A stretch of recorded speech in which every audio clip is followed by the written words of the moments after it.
सर्वप्रथम सर्वांना श्री स्वामी समर्थ. स्वामी महाराजांच्या कृपेने तुमच्या सर्व चांगल्या इच्छा पूर्ण होत हीच मी स्वामींच्या चरणी प्रार्थना करते आणि आजच्या या नवीन व्हिडिओला सुरुवात करते. उद्या 12 ऑगस्ट बुधवार रोजी आषाढ अमावस्या म्हणजे दीपपूजनाची अमावस्या आलेली आहे आणि ही सर्वात मोठी अमावस्या आहे. या दिव्याच्या प्रकाशाने आषाढ अमावस्याला माता लक्ष्मी आपल्या घरात खेचून येते आणि अखंड टिकून देखील राहते. आपल्या ज्या पैशाविषयी समस्या असतात त्या दूर करते आणि आपली सर्व स्वप्नपूर्ती माता लक्ष्मी पूर्ण करते. म्हणून ही आषाढ अमावस्या अगदी आनंदाने भरभराटीने आपल्याला साजरी करायची आहे. दिवे धुवून पुसून स्वच्छ करून दिवे लावून लखलखाट करून दिव्यांचा उजेड करून आपल्याला ही अमावस्या साजरी करायची असते. तर बघा, दीप अमावस्याचा प्रारंभ होणार आहे मंगळवार दिनांक 11 ऑगस्ट. अमावस्या प्रारंभ रात्री 1:53 सुरू होत असून बुधवार दिनांक 12 ऑगस्ट अमावस्या समाप्ती रात्री 11:06 होत आहे. तर आपण दीप अमावस्या ही 12 ऑगस्ट बुधवार म्हणजेच उद्या साजरी करणार आहोत. आषाढ अमावस्या म्हणजे दीपपूजनाची अमावस्या. तर काय करावे, काय टाळावे आणि प्रत्येक आईने कोणत्या गोष्टी करायच्या आहेत, संपूर्ण माहिती थोडक्यात जाणून घेणार आहोत. दीपपूजनाची अमावस्या बुधवारी आली आहे आणि चुकून सुद्धा या दिवशी कोणीही मांसाहार मद्यपान करू नका. सात्विक जेवणच या दिवशी करायचं आहे. तसेच दीपपूजनाच्या अमावस्याला आषाढ अमावस्याला उद्या आपल्या मुलांना अपशब्द बोलू नका, कधीच बोलू नका. पण या दिवशी तरी नक्की काळजी घ्यायची आहे. मुलांना हात उगारू नका. मुलांवर तुम्ही लाटणे काठी वगैरे उगारत असाल, झाडू वगैरे, तर या गोष्टी या चुका या दिवशी आपल्याला अजिबात करायच्या नाहीत. तसेच बघा, खडे मीठ म्हणजे समुद्री मीठ आणि तुरटीचा खडा, तुरटी इतकी प्रभावी असते आणि अशा अशुभ मोठ्या तिथींना जर आपण तुरटी टाकून आंघोळ करतो तर जी काही नजरबाधा असते आपल्या आजूबाजूला आपल्याला लागलेली, मुलांना लागलेली, ती संपूर्णपणे नष्ट होत असते. म्हणून आवर्जून या 2 गोष्टी आंघोळीच्या पाण्यात टाकायच्या आहेत.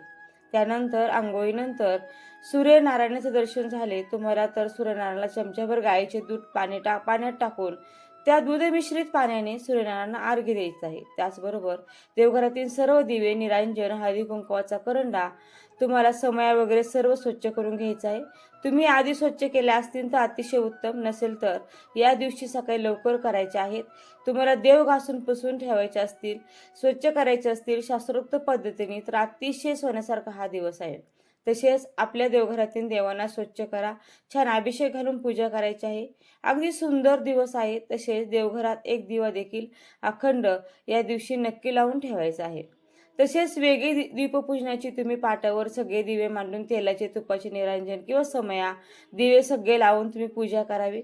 आपल्या देवघरात आईने एक दिवा मुलांसाठी अखंड नक्की लावायचा आहे. त्या दिव्यात 2 लवंगा टाकायच्या आहेत, एक कापूरवडी आणि चिमूटभर हळद सुद्धा त्या दिव्यात आवश्यक टाका. माता लक्ष्मीला प्रार्थना करा. तुम्हाला मुलांविषयी, तुमच्याविषयी काही प्रार्थना करायची असेल ती बोलून घ्या आणि त्या दिव्यात त्या वस्तू टाका. दिवा दुसऱ्या दिवसापर्यंत विझणार नाही याची सुद्धा काळजी घ्यायची आहे. कणकेच्या दिव्याने या दिवशी मुलांचं औक्षण करा. दिव्याच्या पूजनाचा सेपरेट व्हिडिओ मी बनवलेला आहे. तसेच बघा, 1.25 मूठ तांदूळ घेऊन ते न धुता शिजवावेत. त्यामध्ये मीठ, तेल टाकू नये. नंतर हा भात आपण ज्या ज्या गोष्टीसाठी वापरणार आहोत तेवढे भाग करा. प्रथम आपल्या पितरांसाठी एक भाग दक्षिणेकडे ठेवा. एखाद्या पंत्रावळी किंवा कागदावर तो ठेवावा. जरी कावळे येत नसतील तरी इतर पक्ष्यांनी खाल्लं तरी चालेल. तसेच पितरांचे स्मरण करावे.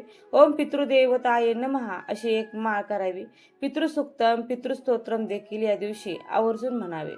त्यानंतर बघा, अजून आपल्याला कुठे दहीभात ठेवायचा आहे तर तुमच्या घरामध्ये वास्तुदोष असेल तर तुम्हाला तुमच्या घरामध्ये जिथे वास्तुपुरुष पुरलेला आहे किंवा ठेवलेला आहे त्या ठिकाणी देखील तुम्हाला दहीभात ठेवायचा आहे. वास्तुपुरुषाचे स्मरण करून जर तुम्ही दहीभाताचा नैवेद्य वास्तुपुरुषांना दाखवला तर निश्चितच घरातील वास्तुदोष देखील दूर होण्यासाठी मदत मिळते. तर हा उपाय तुम्ही दर अमावस्येला केला तर खूप चांगले सकारात्मक बदल तुमच्या घरामध्ये तुम्हाला दिसून येतील. त्यानंतर आपल्या टेरेसवर, जर तुमची टेरेस असेल तर संपूर्ण टेरेसवर म्हणजे पूर्व, पश्चिम, दक्षिण, उत्तर या व्यतिरिक्त ज्या उपदिशा आहेत त्या ठिकाणी देखील संपूर्ण आपल्याला थोडा थोडा दहीभात ठेवायचा आहे.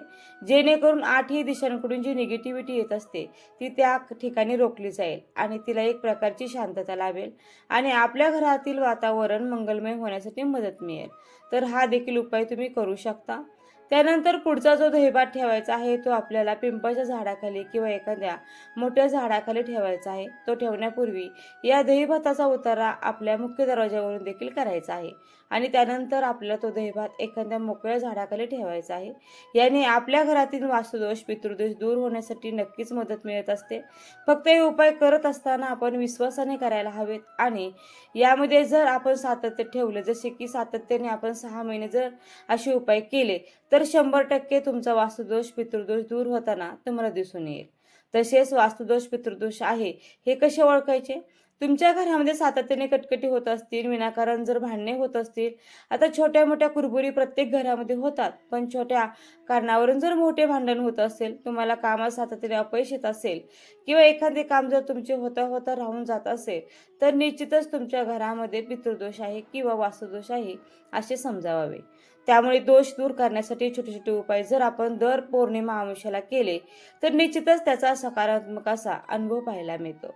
तसेच थोडासा भात तुम्हाला तुमच्या मुलांवरून देखील उतरून टाकायचा असेल, तर तुम्ही तसेही करू शकता. त्याचबरोबर पतिदेवांना कोणाची नजरबदल झालेली असेल, पतिदेवांवरून सुद्धा तुम्ही भात फक्त घ्यायचा आहे. कावळ्याला जेव्हा आपण भात ठेवतो, आपण नैवेद्य म्हणून, तेव्हा भातावर थोडीशी दही साखर टाकायचं आहे आणि मुलांची किंवा पतीची तुम्ही नजर काढत असाल, तेव्हा फक्त भात घ्यायचा आहे. त्यावर दही वगैरे टाकू नका. फक्त भात 7 वेळा डोक्यापासून पायापर्यंत उतरून घ्यायचा आणि बाहेर एखाद्या कोपऱ्यात टाकून द्यायचा आहे. कृपया कोणाचा पाय पडेल अशा ठिकाणी टाकू नका. या गोष्टी घडायला नकोत या दिवशी, कारण अमावस्या तिथी असते आणि सर्व इडापिडा, बाधा, नजरबाधा उतरण्याची तिथी असते. पण अशा ठिकाणी टाका जिथे कोणाचा पाय पडणार नाही, कारण जेव्हा जेव्हा आपण आपली इडापिडा काढतो आणि इतरांच्या पायाशी देतो, तेव्हा आपली इडापिडा ही कधीच उतरत नाही. म्हणून जे पण उतरवाल तुम्ही, नारळ उतरवा, दहीभात उतरवा. बघा, या दिवशी मोठी अमावस्या आहे. माता लक्ष्मीला आपल्या घरात खेचून आणण्यासाठी जेवढे काय उपाय करता येईल तेवढे करा. अजिबात या सेवा देखील चुकवू नका. लक्ष्मी श्रीयंत्र असेल, तिची पूजा असेल, त्यांना छान असं दुधाने साध्या पाण्याने अभिषेक घाला. नंतर चांगल्या लाल कपड्यावरती विराजमान करायचं आहे. तुम्ही सकाळी किंवा संध्याकाळी या सेवा करा आणि माता लक्ष्मीला तुम्हाला कुंकुमार्चनेची सेवा देखील करायची आहे. त्याचबरोबर तुम्हाला 11 वेळा किंवा 21 वेळा कुंकुमाची सेवा करायची आहे. तुमच्या कुलदेवीला टाक असेल, तुमच्या कुलदेवीचा टाक असेल, कुलदेवीच्या टाकावर सुद्धा ओम कुलदेवताय नमः असे म्हणून 11 वेळा, 21 वेळा मंत्र जप करा, कुंकुमार्चन करा. माता लक्ष्मीला ओम श्रीयम नमः, ओम श्रीम नमः असे 11 किंवा 21 वेळा कुंकुमार्चन करून म्हणायचं आहे. कुंकुवाचा अभिषेक करा. हा अभिषेक तुम्ही केल्यानंतर स्वतःच्या कपाळी कुंकू लावा. नंतर एका डबीमध्ये ते भरून ठेवा. रोज आंघोळीनंतर महिलांनी हे कुंकू कपाळी लावायचा. सुख सौभाग्यात, ऐश्वर्यात एवढी वाढ होईल की अष्टरूपी माता महालक्ष्मी तुमच्यावर कायम प्रसन्न राहील. लक्ष्मीनारायणाची कृपा होईल. तुमच्या पतिदेवांचं कायम रक्षण देखील होईल. त्याचप्रमाणे 11 किंवा 21 लवंगा तुम्हाला एक एक करून माता लक्ष्मीला अर्पण करायचे आहे. आता लवंग अर्पण करताना उजव्या हातात एक लवंग घ्यायची. एक वेळा तुमच्या मनातील इच्छा बोलून महालक्ष्मी अष्टकाचा पाठ म्हणायचा आहे आणि ती लवंग माता लक्ष्मीच्या चरणी अर्पण करायचे आहे. एखादा लाल कपडा माता लक्ष्मीच्या चरणाशी ठेवून द्यायचा आणि त्या लाल कपड्यावरती एक एक लवंग अर्पण करायची. एक वेळा महालक्ष्मी अष्टकाचा पाठ बोलत बोलत एक एक लवंग अर्पण करा. नंतर दुसऱ्या दिवशी गुरुवार आहे, श्रावण महिन्याचा पहिला दिवस, आणि त्या लवंगा त्या लाल कपड्यात बांधून घ्यायच्या आणि तुमच्या तिजोरीत ठेवायच्या आहेत. कधीच तुमच्या घरात पैसा नाही अशी गोष्ट घडणार नाही. अष्टरूपी महालक्ष्मी माता तुमच्यावर खूप प्रसन्न होईल. असा इतका सुंदर प्रभावी उपाय आहे. 1000% फळ नक्कीच मिळेल. लक्ष्मीनारायणाची कृपा तुमच्यावर होईल. तुमच्या लेकराबाळांची देखील प्रगती होईल. काही वेळा काय होते, कष्ट करून सुद्धा हवे तसे फळ मिळत नाही. नशिबाला दैवाची साथ मिळत नाही. मुलांना कधी कधी नजरबाधा होऊ लागते. आपली प्रगती कोणाच्या तरी डोळ्यात खुपत असते. अशा शुभतिथीनं जर आपण सेवा केली तर कोणी कितीही नजरबाधा लावू द्या, तुम्हाला प्रगतीला कधीच कोणी नुकसान पोहोचू शकणार नाही. म्हणून ही लवंगाची सेवा माता लक्ष्मीच्या चरणी द्या आणि दुसऱ्या दिवशी गुरुवारी त्या लवंगा नीट बांधून घ्या. माता लक्ष्मीला प्रार्थना करा, हे माता लक्ष्मीनारायणांना माझ्या दारात घरात अखंड लक्ष्मी नांदू दे, माझ्या लेकराबाळांची प्रगती होऊ दे, माझ्या घरात ऐश्वर्य लाभू दे, असं बोलून तुम्हाला या लवंगा तुमच्या तिजोरीत ठेवून द्यायच्या आहेत. खूप सुंदर असा अनुभव येईल. तुमच्या घरात पैशाविषयी अडचण येणार नाही. मोठे मोठे स्वप्न तुमची माता लक्ष्मी नक्कीच पूर्ण करेल. ही लवंगाची सेवा नक्की करावी. आता ही सेवा 12 तारखेला रात्री 10 वाजेपर्यंत महिलांनी केली ना, कारण शुभयोग हा सुद्धा संध्याकाळी सुरू होणार आहे. तो योग पुढे बी देणारच आहे. तर तुम्ही रात्री 9-10 वाजेपर्यंत ही सेवा जरी केली बुधवारी तरी चालणार आहे, कारण याचा अनुभव आल्याशिवाय राहणार नाही. तसेच या दिवशी आवर्जून तांदळाची खीर देखील माता लक्ष्मीला नैवेद्य दाखवा. माता लक्ष्मीला लाल गुलाब किंवा कमळाचे फूल मिळाले किंवा एखादी वेणी मिळाली तर माता लक्ष्मीला छान अशी वेणी किंवा फुल अर्पण करायचं आहे. लाल फूल नक्की अर्पण करा. त्याचबरोबर गणपती बाप्पांना आघाडा मिळाला तर गणपती बाप्पांची आधी सेवा करायची आहे आणि मग आपल्या माता लक्ष्मींची व इतर देवांची सेवा करायची आहे. गणपती बाप्पांना देखील आघाडा अर्पण करा, दुर्वा अर्पण करा, शमीपत्र, एखादे जास्वंदीचं फूल अर्पण करून माता लक्ष्मीची छान अशी सेवा देखील करायची आहे. त्याचप्रमाणे तुम्हाला एक वेळा तरी विष्णू सहस्त्रनाम आवर्जून संध्याकाळी पठण करायचं आहे. तसेच दीप आमुष्याला आपल्याला या 5 ठिकाणी दिवे हे आवर्जून लावायचे आहेत.